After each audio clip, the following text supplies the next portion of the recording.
안녕하세요. 저는 서울대학교 의과대학의 명예교수로 있는 정현채입니다. 오늘은 슬기로운 생로병사 이야기라는 제목으로 약 12번에 걸쳐서 같은 이 내용을 알아보는 시간을 갖도록 하겠습니다. 첫 번째는 제목을 질병에 대한 인류 투쟁의 역사라고 붙였는데 이 내용은 사실 의과대학의 경우에는 한 학기 동안 여러 시간 의대생들이 수업을 듣고 또 시험을 보면서 학점을 이수해야 되는 과목이죠. 그러나 오늘은 그냥 40여 분 정도에 걸쳐서 인류가 어떤 질병에 의해서 얼마나 고통을 받아왔고 그걸 극복하려는 노력을 해왔는지를 40여 분 정도에 걸쳐 알아볼 텐데 아마 짧은 시간이지만 충분히 의의가 있다고 생각합니다.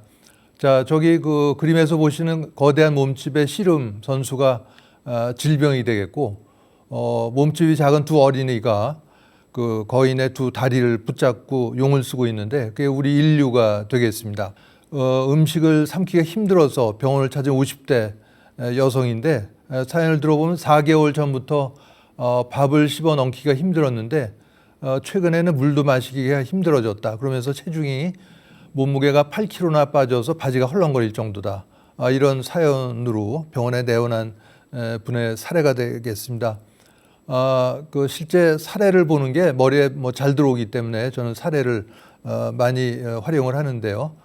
이걸 들어가기 전에 먼저 검사의 영상 검사의 가장 기본이 되는 X선 검사를 보기로 하죠. X선을 발견한 사람은 독일의 물리학자 렌트겐입니다. 이걸 발견한 공로로 1901년에 최초의 노벨 물리학상을 받게 되는데 이 오른쪽에 있는 사진이 당시 발견한 X선으로 부인의 손을, 반지를 낀 손을 찍은 사진이 되겠습니다. 손가락 뼈가 나와 있고 또 반지가 보이는 걸 볼 수가 있는데요. 이런 걸 이용을 해서 현재 많은 영상 검사를 하게 됩니다.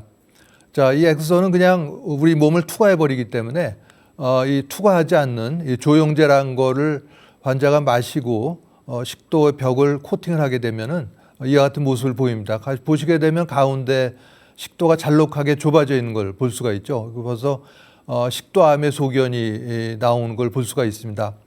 이런 암이 발견되면 물론 이제 조직을 채취해서 암세포 유무를 확인하는 게 그 다음 단계가 되겠는데 이 환자의 경우에는 이미 암이 다른 장기, 간이라든가 폐 같은 데 이미 퍼져 있는 전이가 된 상태여서 수술하는 게 별 의미가 없는 그런 상태였습니다. 그래서 그 다음 단계로 이런 식도 스텐트 시술을 했죠. 그러니까 암 자체는 어떻게 할 수 없을지라도 식도의 구경을 넓혀주는 이런 시술을 함으로써 식사를 할 수 있게 해주는 그런 시술이 되겠는데 내시경 검사의 짧은 역사를 알아보기로 하겠습니다. 사람의 위나 이 장 속을 들여다보는 이런 내시경의 원전은 이 찰역사에서 시작이 됐다고 합니다. 이 찰역사가 속이 빈 금속 파이프를 자기 입을 통해서 윗속까지 집어넣을 때 옆에 있는 사람이 안을 좀 들여다본 게 내시경의 원조다 이렇게 알려지고 있는데요. 내시경은 1950년대부터 이런 광섬유, 옵티컬 파이버를 이용한 내시경이 주류를 이루었습니다. 이 광섬유는 굉장히 가느다란 머리칼보다도 가느다란 이런 섬유로 돼 있고 빛이 한쪽에서 들어오면 굴절을 여러 번 반복해서 다른 쪽으로 나가게 되니까 이걸 모으게 되면은 영상을 구부러진 상태에서도 볼 수가 있는 거죠. 이 내시경의 끝에는 이와 같은 물질을 관찰할 수 있는 렌즈가 있고 또 몸속이 깜깜하니까 조명 또 조직 검사를 할 수 있는 이런 장치로 되어 있습니다. 1980년대부터는 이러한 광섬유를 이용한 내시경에서 벗어나서 전자 내시경이 출현을 하면서 이제 조금 더 우리의 몸속을 더 자세하게 들여다볼 수 있게 되죠. 이게 이 환자에 대해서 그러한 식도 스텐트를 삽입한 내용입니다. 가운데 보게 되면은 이런 식도 스텐트가 들어가 있으면서 구경이 넓어져서 아까 보였던 식도가 중간 부위에 잘록했던 모습은 더 이상 보이지 않는 걸 볼 수가 있습니다. 오른쪽은 그 식도 스텐트가 삽입되어 있는 걸 내시경으로 관찰한 소견이죠. 물론 이런 식도 스텐트를 한다고 해서 암이 완치되거나 하는 건 아니지만 남은 생애 동안 몇 개월 안 되는 생애 동안 식사를 하고 물을 마실 수 있는 삶의 질을 높여줄 수 있는 그런 시술이라고 할 수가 있겠습니다. 자, 이거는 덴마크에 있는 코펜하겐 국립박물관에 있는 신석기 시대 두개골이라고 합니다. 이 보시게 되면은 구멍이 동그랗게 빵 뚫려 있는데 이게 뭔지 왜 뚫렸는지 모르죠. 어떤 살해할 목적으로 이런 두개골에 구멍을 뚫은 건지 또 주술 목적이나 치료 목적인지 알 수는 없습니다. 그러나 이거를 현미경으로 자세히 관찰해 보게 되면은 이 뚫어진 구멍 내에 이 그 뼈를 이루고 있는 골세포가 어느 정도 재생해 있었다는 걸 알 수가 있는 것이죠. 그러니까 이 구멍이 뚫리고 나서 이 두개골의 주인공이 바로 사망한 게 아니라 어느 기간 생존했다는 걸 알 수가 있겠고, 이걸 봄으로써 어떤 살해할 목적보다는 주술적인 목적이나 치료 목적으로 이런 구멍이 뚫어졌다는 걸 알 수가 있습니다. 또 보시게 될 구멍은 이 그 두개골의 축두골에 아주 예리한 동그란 구멍이 뚫려 있는데 이건 중남미 페루에서 몇백 년 전 발견된 두개골입니다. 페루 사람들이 이런 걸 했던 거는 이제 정신질환자를 치료하기 목적으로 이런 시술을 했던 건데, 페루 사람들이 생각하기에 정신질환이라고 하는 거는 악령이 머릿속으로 들어간 거기 때문에 두개골에다가 구멍을 뚫어주면은 악령이 몸 밖으로 빠져나오면서 정신질환이 치료될 거다, 이런 생각하에 이런 시술들을 했던 것이죠.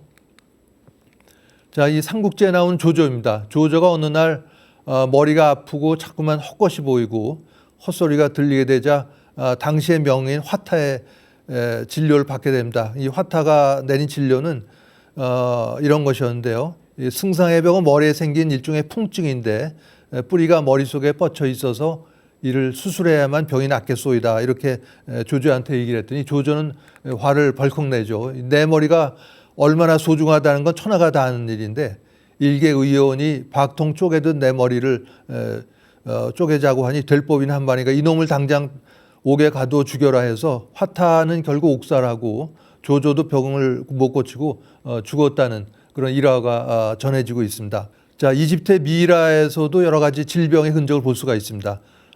이 가장 왼쪽에 이 미이라는 람세스 5세 미이라의 얼굴인데 많은 천연두 곰보라고 하는 천연두 자국이 있는 걸 알 수가 있습니다. 그래서 생전에는 많은 권력을 누렸겠지만 이러한 그 천연두에 의한 얼굴의 곰보 자국으로 많은 또 마음의 괴로움을 겪지 않았을까, 이런 걸 생각을 해볼 수가 있겠습니다.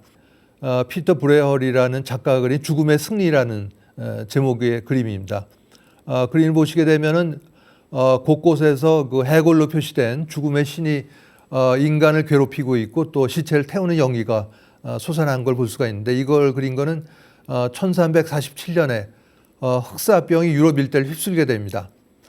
당시 그 유럽 인구의 4분의 1 정도가 사망을 했다고 하고, 숫자로는 인구가 많지도 않을 때 7,500만 명 이상이 사망을 했다고 하는데, 원인 모르고 속수무책으로 죽어왔기 때문에 이걸 200년 뒤에 이 작가가 죽음의 승리란 제목으로 이런 그림을 그렸던 거죠. 이 그 스웨덴의 유명한 감독의 이 제7의 봉인이라는 이 영화에서도 보면 이 중세 때 일어나는 흑사병에 대한 두려움을 잘 다루고 있습니다. 흑사병이 왜 일어난지 몰랐기 때문에 이 마녀가 퍼뜨린 거로 믿으면서 죄 없는 애꿎은 여성들이 많이 희생을 당하기도 했고, 또 심판의 날이라면서 많은 사람들이 두려움을 갖기도 했습니다.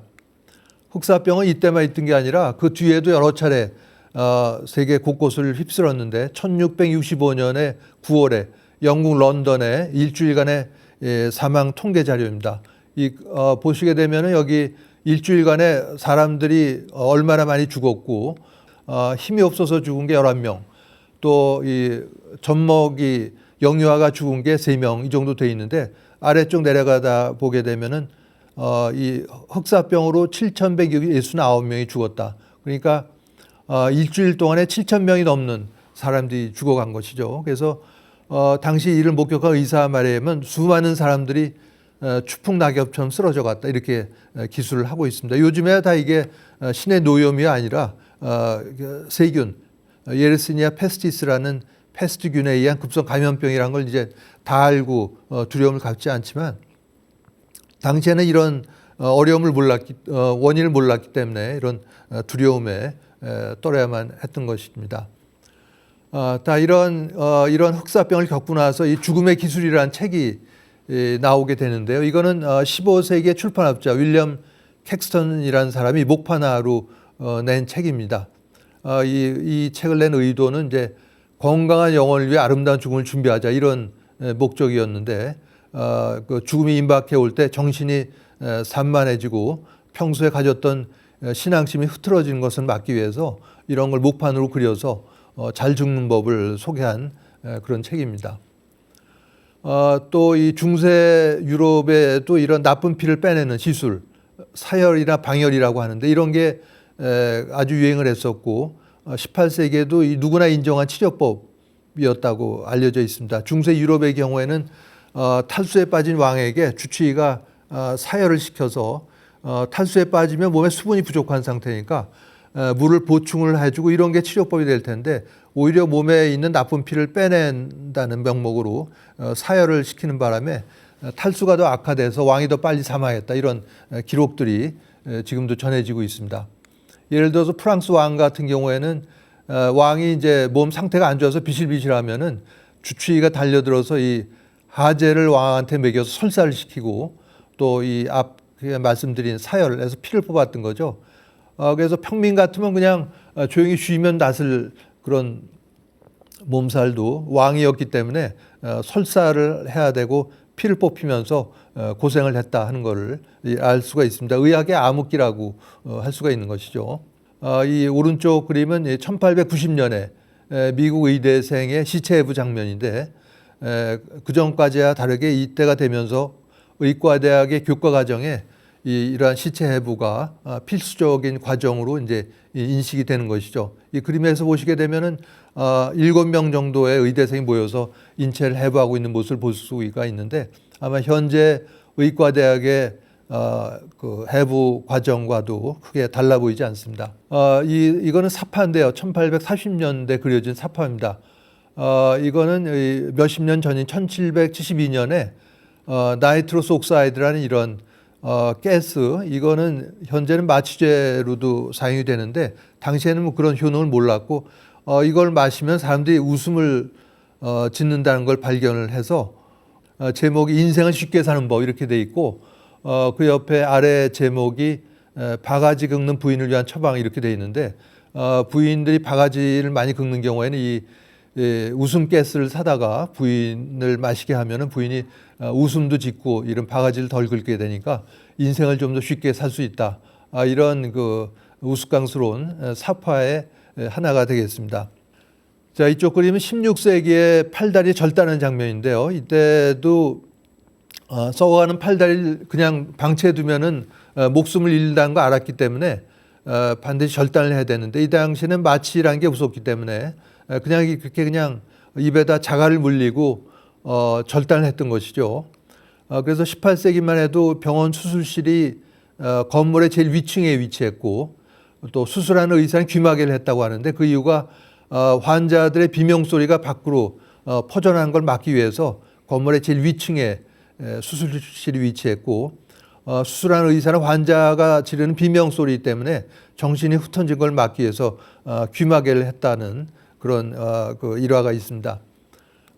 제대로 마취가 시작된 건 1858년에 클로로폼을 이용한 전신 마취가 시작이 됐는데 지금 현대인들은 수술하면 당연히 다 전신 마취 받고 하는 걸 당연한 걸 여기고 살지만은 역사가 그렇게 오래 안 된 거죠. 한 150여 년밖에 되지는 않았습니다.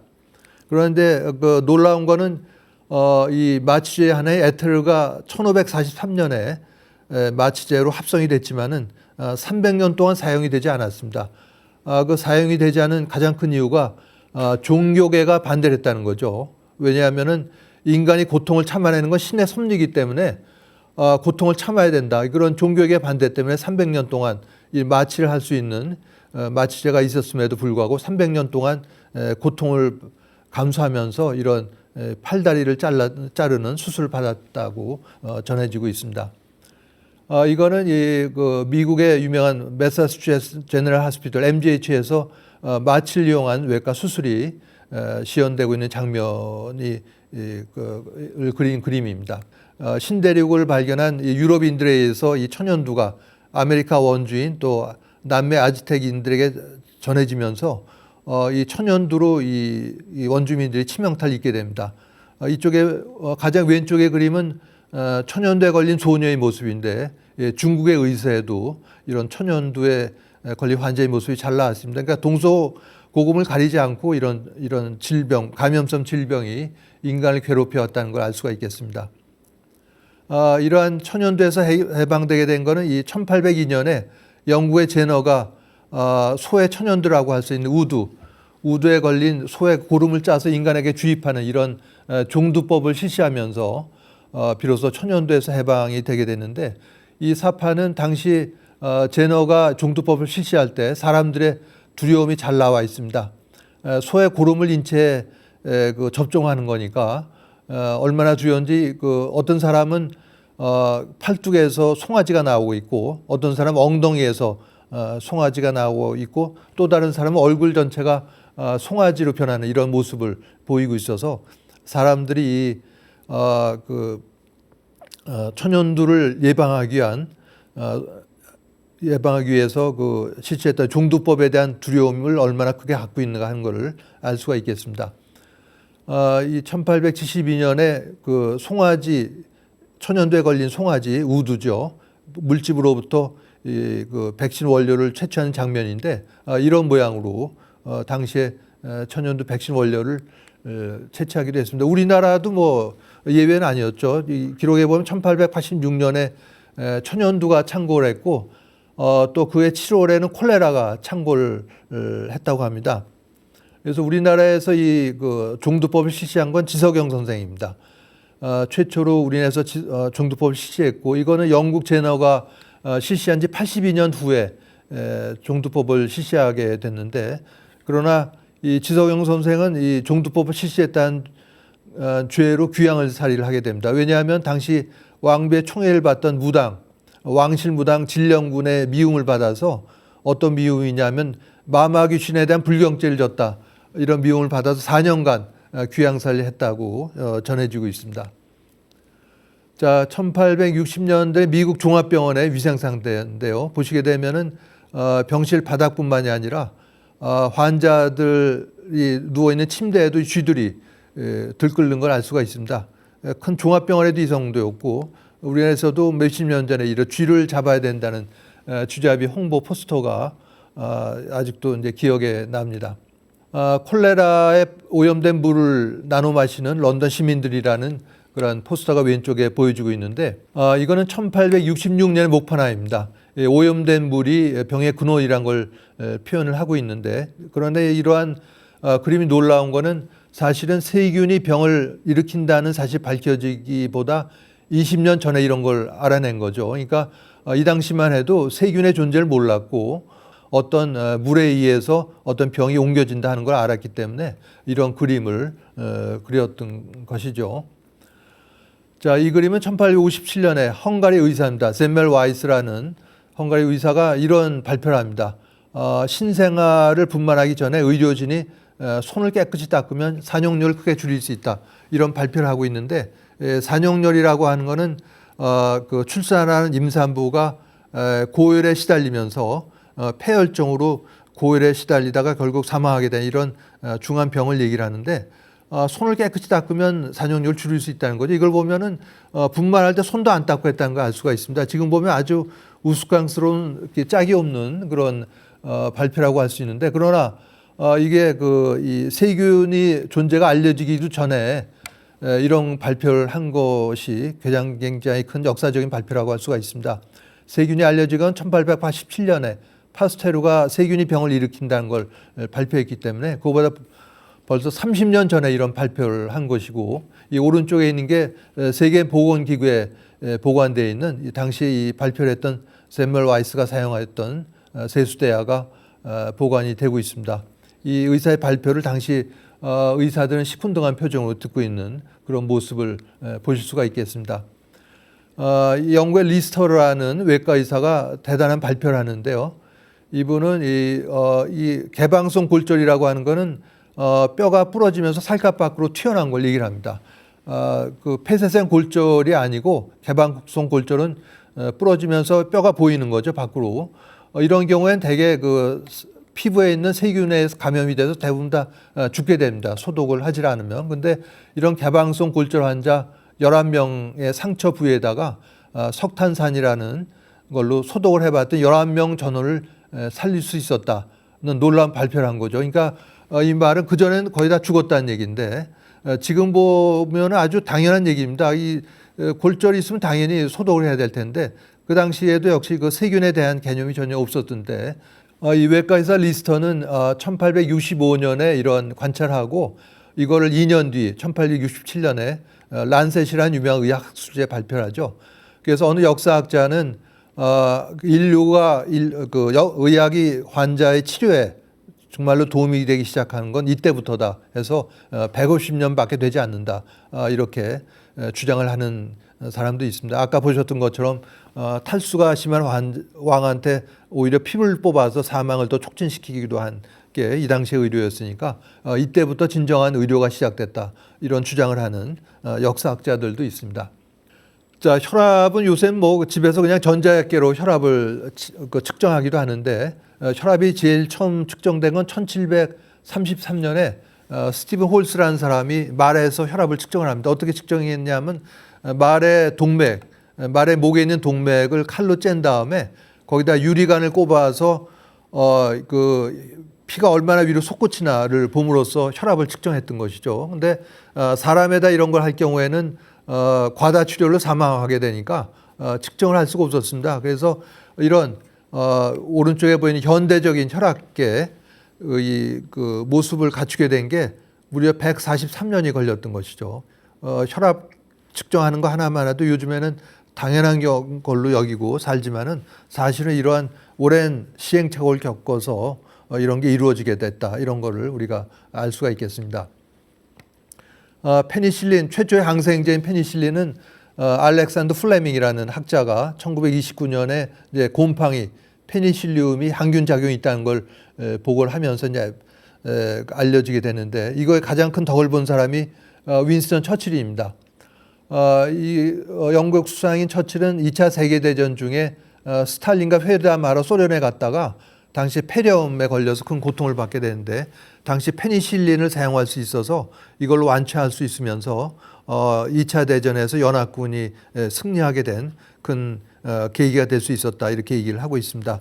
반면에 우리나라에서 6.25 이후에 이 페니실린이 많이 들어왔는데 페니실린이 당시에 보면은 만병통치약으로 대접을 받았다고 합니다. 우리나라에서도 수십 년 전에 알부민이 한때 그 만병통치약으로 대접을 받아서 맞을 필요 없는 사람이 알부민을 괜히 맞기도 하고 그랬는데 6.25 직후에도 이 페니실린이 이 만병통치약으로 대접을 받았다고 합니다.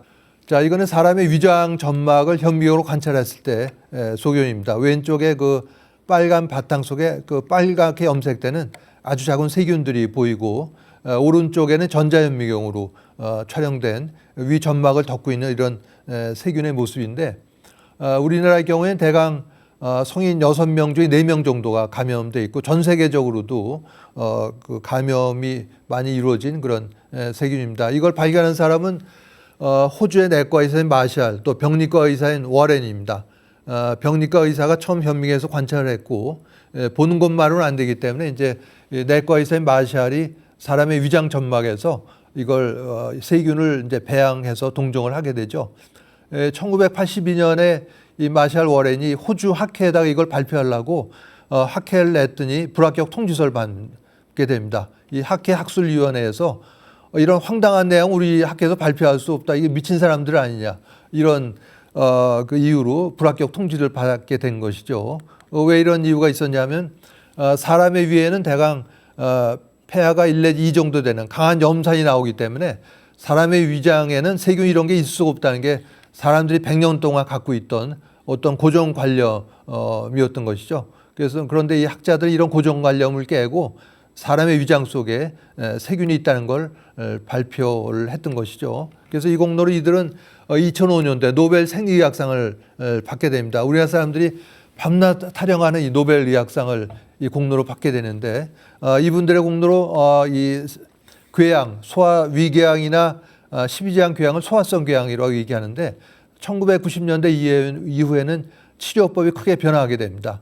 검사를 해서 이러한 궤양이 있으면서 이 헬리코박터 균이 있는 경우에는 이 항생제를 같이 쓰므로써 제일 중요한 게 궤양이 재발이 확 줄어든 게 된 거죠.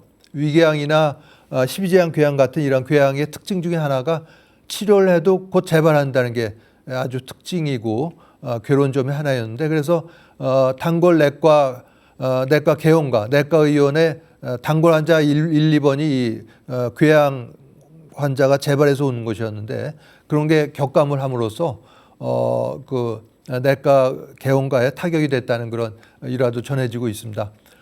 독립의용 운동가 손병희 선생이 이런 공복시 속이 쓰리고 소화불량 이런 걸로 많이 고생을 했다고 하는데 그래서 수감 중 부인이 그 식사를 넣어줄 때 종이에 바른 소화제를 넣고 밀가루로 바르고 부치미로 위장을 해서 감옥에 넣었다고 하는데 이 손병희 선생이 이런 그림과 같은 이런 위궤양으로 고생하지 않았나 이 추측을 해볼 수가 있겠습니다. 다음은 이 과민성 대장 증후군인데요. 이게 증례는 42살 여자분의 사례입니다. 쭉 보게 되면 고등학교 때는 대학 입시 준비하면서 심한 변비를 앓다가 대학 들어가고 나서는 배변이 정상이었고 그뒤 결혼하고 시집살이 하면서 또 다시 심한 변비로 고생을 했다고 합니다. 그러다가 분가하면서 좀 나아졌는데 다시 친정어머니의 말기암을 3년간 간병하면서 이번에는 변비와 설사가 교대로 나오는 그런 배변 패턴이었고 어머니 돌아가시고 나서 집안 살림만 하면서는 정상적인 배변을 되찾았고 현재 직장에서 일하면서는 가끔씩 변비가 오는 이런 배변 패턴의 변화뿐만 아니라 심한 통증이 오기 때문에 이렇게 뱀 2마리가 아랫배를 감싸고 있는 이런 모습으로 통증이 표현되기도 합니다. 이러한 그 과민성 대장 증후군의 하나에 속해 있던 게 바로 유당분해 효소 결핍증입니다. 우리말로는 접당 못 견딤증 하는데 이건 뭐냐면 우유를 마시기만 하면은 배가 끓고 아프고 바로 화장실 가야 되는 그런 내용이죠. 이게 원인은 밝혀진 게 얼마 안 됩니다. 1980년대 들어와서 우유 속에 있는 유당을 분해하는 효소가 유당 분해 효소인데 이거에서 포도당과 갈락토스로 분해가 돼야 되는데 이게 잘 유당 분해 효소가 부족해서 분해가 잘 안 될 경우에는 유당에 의해서 이런 증상을 나타낸 게 1980년대밖에 되지 않은 거죠. 그래서 이 유당 분해 효소 결핍증도 결국은 이 큰 의미의 증상이 비슷하니까 과민성 대장 증후군에 들어가 있었고 그래서 이 유당 분해 효소 결핍증 환자도 과민성 대장 증후군으로 정신과 치료도 받기도 했습니다. 그러다가 이 원인이 밝혀지고 나서는 유당 분해 효소를 첨가하거나 유당이 분해된 제품을 섭취하게 되면 이런 증상에서 벗어날 수가 있는 거니까 해방이 됐다 얘기할 수가 있습니다. 이제는 이런 환자들도 우유를 마시고도 이런 편안함을 누릴 수 있다 이렇게 얘기 드릴 수가 있습니다.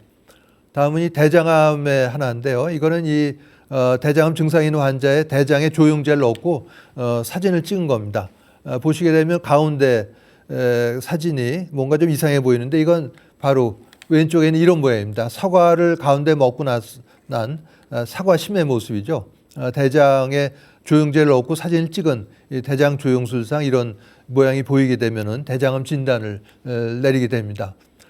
진단을 내리게 되면 그 다음에 이제 내시경을 통해서 이런 조직을 채취하게 되는데 처음에는 이런 그 굵다란 쇠파이프로 된 경성 직장경을 사용을 했습니다. 항문에 넣고 바로 보는 게 되는 거죠. 그러다가 그 뒤에 이제 이러한 전자내시경 등을 이용한 연성 휘어지는 직장경이 나오면서 병변을 훨씬 더 자세하게 관찰을 할 수 있게 됐습니다. 항문뿐만이 아니라 직장 같은데 자세히 관찰하게 되는데 이런 대장암의 그 전구 병변되는 게 바로 이 용종이죠.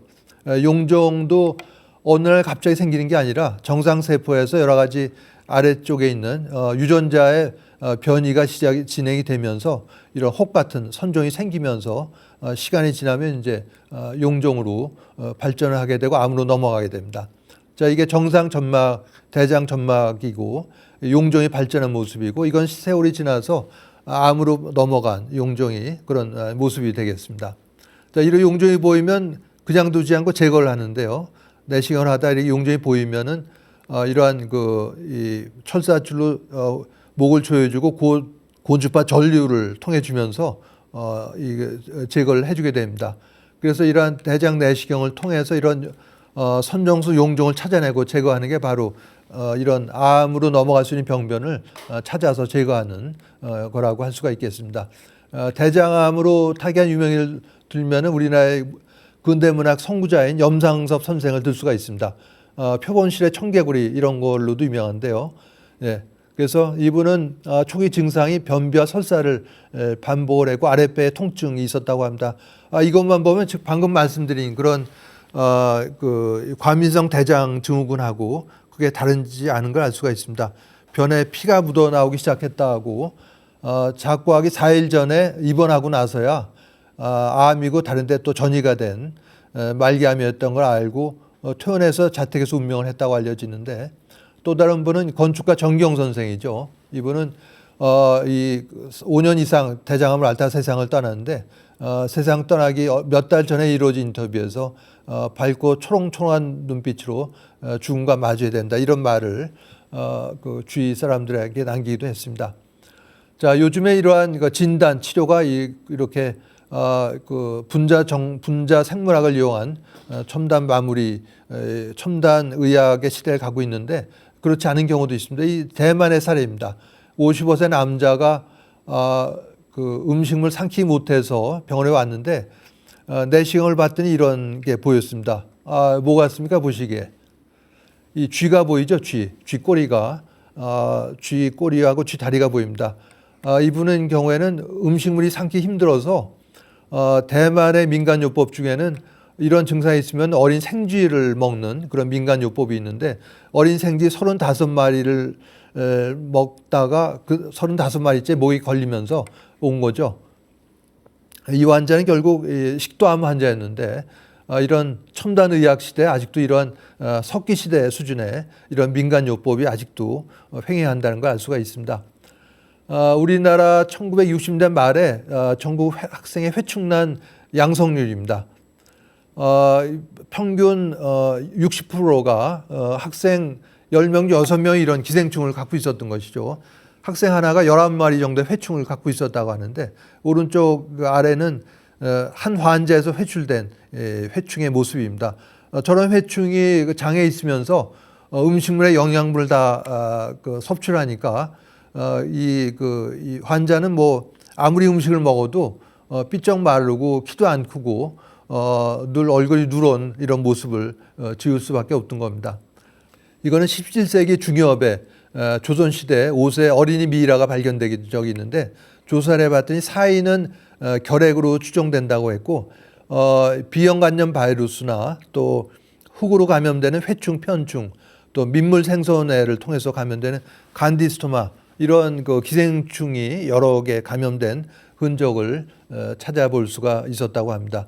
알코파라는 유명한 기생충 약인데요. 1960년대 요즘엔 쓰지 않는 그 회충약인데 저도 아마 60년대 저걸 먹고 굉장히 토하면서 눈앞이 노래지고 토했던 그런 기억이 있습니다.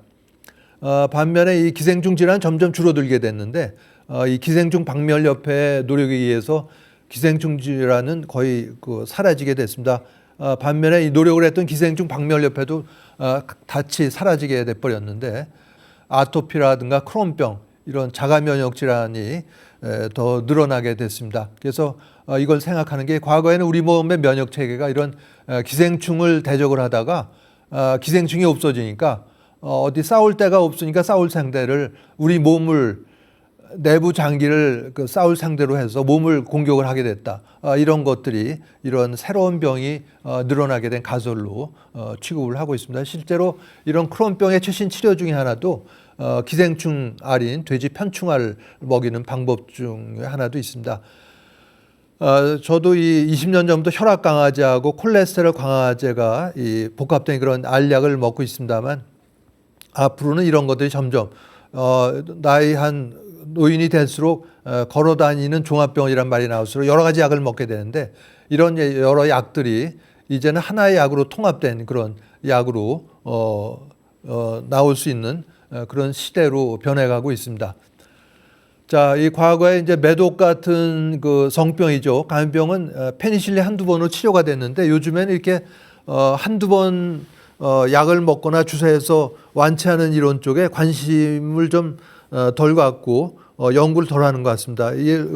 이스라엘제 우주기관단총입니다. 이게 이 기관단총의 문제가 너무 튼튼하게 만들어가지고 고장이 안 나니까 이걸 만든 회사가 경영이 어려워지고 파산에 이르렀다는 그런 기사를 본 적이 있는데 이 고장도 나야 AS 좀 하고 부품도 갈아 끼우면서 회사 수익을 창출할 텐데 아마 이거 모양으로 그래서 아마 요즘에 이런 병에 대한 치료도 한 번에 완치하는 것보다는 계속 약을 먹게 하는 이런 쪽으로 점점 가고 있는 게 아닌가 이런 생각을 해보게 됩니다.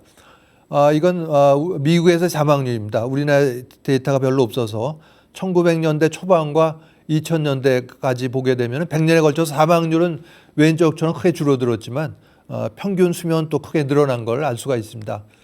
현대의학의 성과죠. 왼쪽이 손과 손목이 잘렸을 때 접합 수술하고 나서 1년 뒤의 모습이고 인공심장 같은 모습도 보여주고 있습니다. 몇 년 전에 우리나라 사례인데요. 3세대 인공심장이 환자에게 착용하고 있는 모습입니다. 그런데 문제는 비용입니다. 임상시험을 하기 때문에 환자가 이런 비용을 내질 않는데 인공심장 비용만 1억 원이 넘는다는 그런 내용이었는데 이거 10년 전 거의 9년 전에 이런 정도였으니까 이 가격이 상당히 문제인 걸 알 수가 있습니다. 이런 리포맨이나 이런 그 공상과학 영화인데 이런 인공장기에 대한 내용이 잘 나와 있습니다. 여기 보게 되면은 이 인공장기가 다 개발이 되는데 가격이 무지하게 비쌉니다. 인공관이 12억이라고 되어 있는데 이런 그 인공장기를 일시금을 내고 살 사람이 거의 없기 때문에 일부 재벌 빼고는 다 이제 할부로 구입을 하게 되는데 문제는 이 할부금이 90일이 연체가 되면은 회사에서 사람을 보내서 인공장기를 그냥 떼간다는 거죠. 그러니까 환자가 결국 사망을 하게 되는데 물론 이제 공상과학 영화니까 뭐 실제에서 이런 일이 일어나지는 않겠지만 인공장기의 가격이라든가 이런 걸 보면은 이런 일도 점점 일어날 가능성이 아주 없다고 할 수는 없겠다 얘기할 수가 있습니다. 차 부품을 교체하듯이 인공장기가 열린다 이런 기사가 난 적이 있고 또 사망하자마자 이런 몸속의 피를 다 부동액으로 바꿔놓고 영하 196도가 되는 냉동 질소 칸에 들어가서 미래에 다시 치료돼서 살아나길 기다리는 이런 시신이 미국과 러시아에 몇백 구가 된다는 기사가 난 적이 있습니다. 세계 속의 우리나라의 의료가 어떤가를 보여주는 그런 슬라이드입니다. 1980년도에 우리나라 국민의 약 8%, 한 10% 정도가 B형 간염 바이러스를 갖고 있었습니다. 대부분 다 이 어머니아에서 받는 거죠. 그러니까 출생할 때 어머니가 갖고 있는 B형 간염 바이러스를 신생아가 받게 되는데 이런 걸 수직 감염이라고 얘기를 하는데 이게 갖고 있으면서 계속 결국 만성 간염을 거쳐서 간경변증, 간암까지 가게 되는데 결국 이게 심각한 문제였습니다. 그래서 이거를 막기 위해서는 백신이 개발이 돼야 되는데 이걸 개발한 분이 1980년 초반에 서울의대 김정용 교수입니다. 내용은 이분이 세계 최초로 이 B형 간염 백신을 개발했지만은 당시에 우리나라의 의료 인프라가 낮았기 때문에 당시 보건사회부였었죠. 보건사회에서 이런 백신에 대한 전례가 없다면서 허가를 내주지 않았고 이렇게 시간을 끌고 있는 사이에 미국과 프랑스에서 이런 백신을 내면서 우리나라가 3위로 밀리고 말았습니다.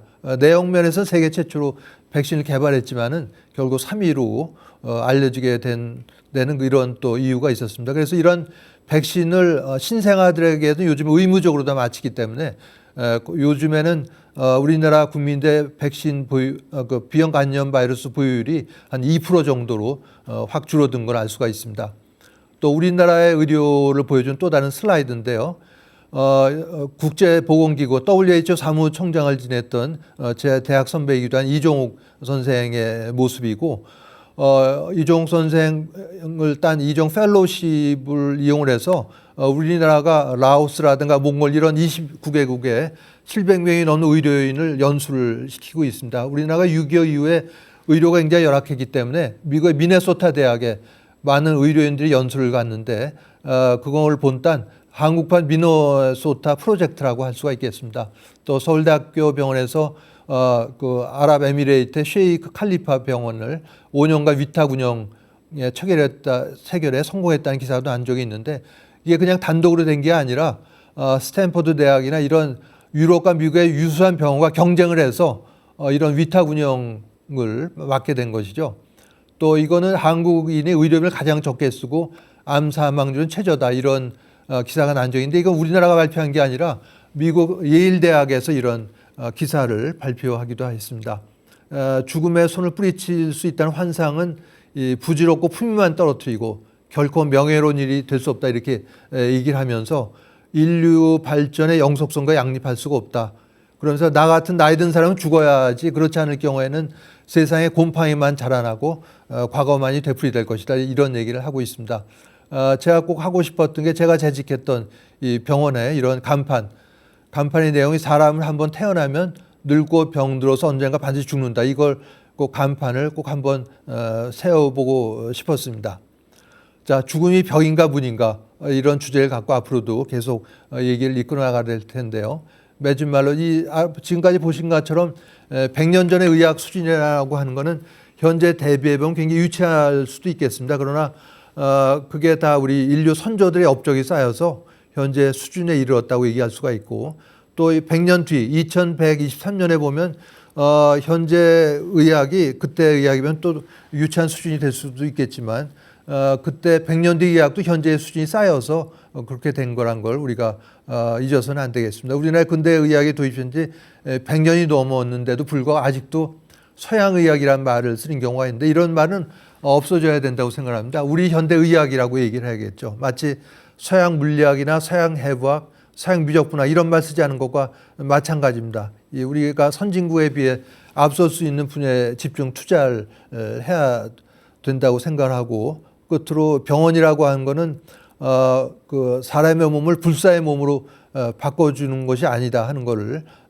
강조하면서 오늘 강의를 마치도록 하겠습니다. 네, 강시간 강의를 들어주셔서 대단히 감사합니다.